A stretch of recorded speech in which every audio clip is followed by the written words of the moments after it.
Hello friends, I am सीमा अग्रवाल। आज के इस वीडियो में हम बात करेंगे about cost of goods sold and adjusted purchases के बारे में। तो सबसे पहले हम देखते हैं कॉस्ट ऑफ गुड्स सोल्ड क्या होता है। It means direct expenses incurred up to sales.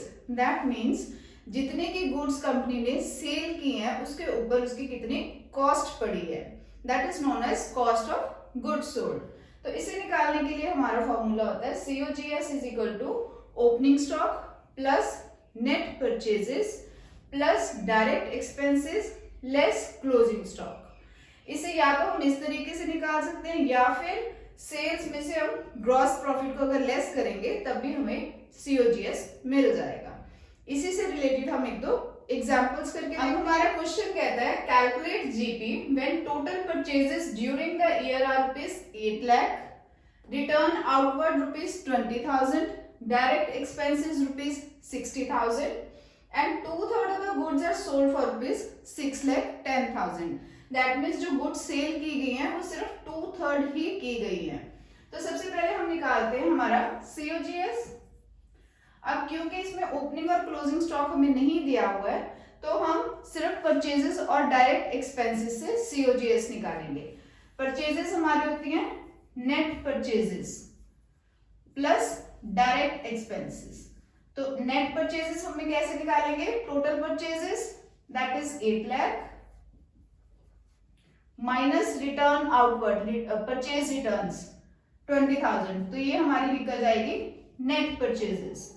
इसमें हम डायरेक्ट एक्सपेंसेस अमाउंटिंग ₹60,000 ऐड कर देंगे तो हमारा COGS की वैल्यू कितनी आ जाएगी, that will be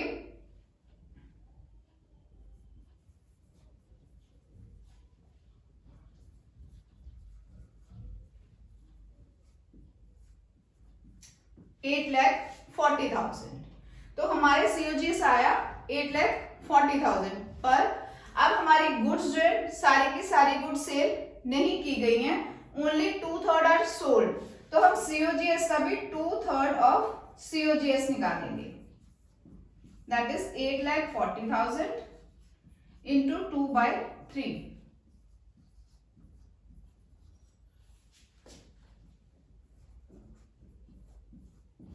that will amount to ₹5,60,000।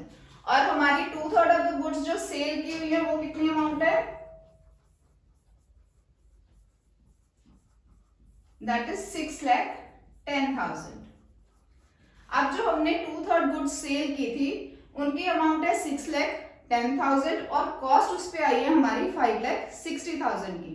तो जीपी कितना हुआ हमारा, sales less COGS, that will amount to 6,10,000 minus 5,60,000, that is 50,000। तो हमारा GP निकला 50,000। अब हम एक और एग्जांपल करते हैं COGS की ही। हमारा क्वेश्चन कहता है calculate closing stock from the following. हमें इंफॉर्मेशन दी गई है opening stock is 20,000, cash sales 60,000, credit sales 40,000, purchases are 70,000 and rate of GP on cost is 33.1/3%। अब सबसे पहले हम निकालेंगे टोटल सेल्स। सेल्स में टोटल करके हमारी आएंगे cash sales plus credit sales, that will amount to 60 plus 40,000 is equal to 1 lakh. अब हमारे को जीपी दे रखा है कॉस्ट के ऊपर और हमें मालूम है सेल्स, तो जीपी ऑन सेल्स सबसे पहले हमें कैलकुलेट करना पड़ेगा। तो जीपी ऑन कॉस्ट दे रखा है आपको 33/1/3, दैट इज 1/3।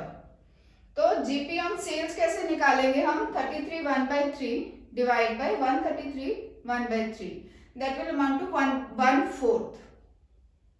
या फिर इसको याद रखने का सिंपल तरीका है, अगर कॉस्ट पे आपको 1/3 दे रखा है तो सेल्स पे एक नंबर बढ़ा लो, that is 1/4। This is the simplest method you can learn. तो जीपी हम निकालेंगे अब सेल्स के ऊपर। सेल्स है हमारी 1 लाख की और हमारे को रेट भी पता है 1/4, तो हमारा जीपी निकल जाएगा 1 लाख इंटू 1/4, दैट इज 25,000।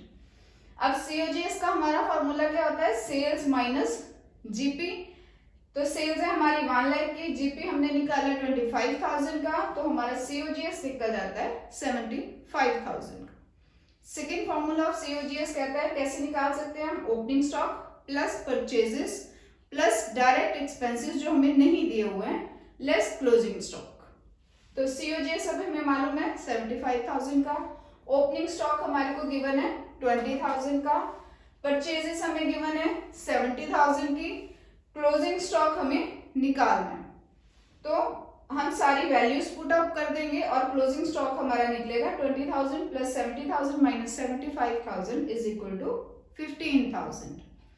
अब नेक्स्ट हमारा टॉपिक है एडजस्टेड परचेजेस के बारे में। अभी तक हमने जो भी क्वेश्चंस किए हैं उन क्वेश्चंस में हमें opening stock, purchases, direct expenses, closing stock सब कुछ अलग अलग दिया होता था।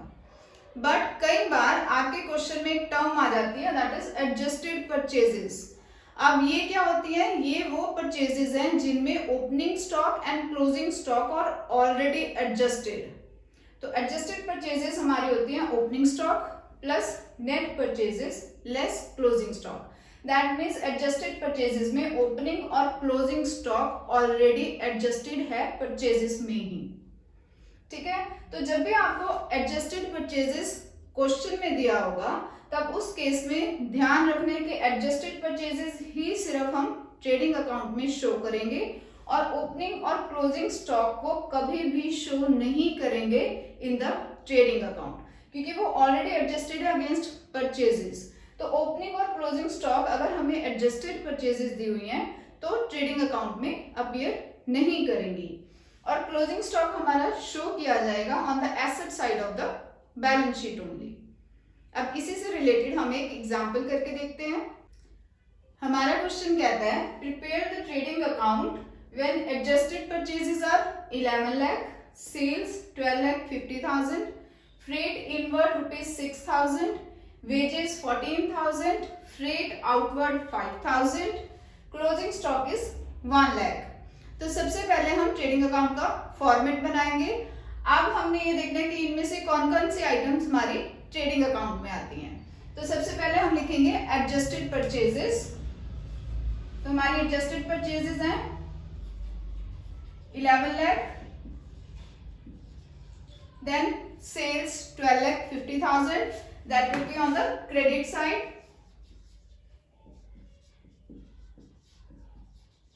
next is freight inward, that is a direct expense। Direct expenses कौन कौन से होते हैं इस पे मेरी वीडियो बनी हुई है, आप उस पे जाके चेक कर सकते हो। तो फ्रेट इनवर्ड है हमारी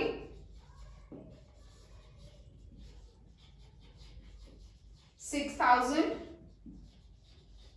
then wages are 14,000, wages again direct expenses, तो वेजेस हम लेंगे 14,000। फ्रेट आउटवर्ड, फ्रेट आउटवर्ड हमारी ट्रेडिंग की आइटम नहीं है, that is not a direct expense, इसलिए हम उसे ट्रेडिंग अकाउंट में इंक्लूड नहीं करेंगे। Similarly closing stock of ₹1 lakh भी हम ट्रेडिंग अकाउंट में इंक्लूड नहीं करेंगे क्योंकि हमने यहाँ पे एडजस्टेड परचेजेस ली हैं। एडजस्टेड परचेजेस में मैं अभी बता के हटी हूँ कि क्लोजिंग और ओपनिंग स्टॉक ऑलरेडी परचेजेस में एडजस्टेड होते हैं, इसलिए हम नहीं लेते हैं अपने ट्रेडिंग अकाउंट में। तो क्लोजिंग स्टॉक भी हमारे ट्रेडिंग अकाउंट में नहीं आएगा। अब हम इन्हें टोटल कर लें तो क्रेडिट साइड का टोटल आपका बनेगा 12,50,000 और यहाँ पे भी टोटल हमारा 12,50,000 ही आना चाहिए। अब क्रेडिट साइड का बैलेंस ज्यादा है और डेबिट का कम है, तो हमारा होगा ग्रॉस प्रॉफिट। ग्रॉस प्रॉफिट कितने का 1,30,000। इस तरीके से हमारा ट्रेडिंग अकाउंट बनेगा इन केस आपको एडजस्टेड परचेजेस दे रखी हो। होप आपको ये एंट्रीज समझ आए होंगे। If you like my video please do like, share and subscribe. Thank you.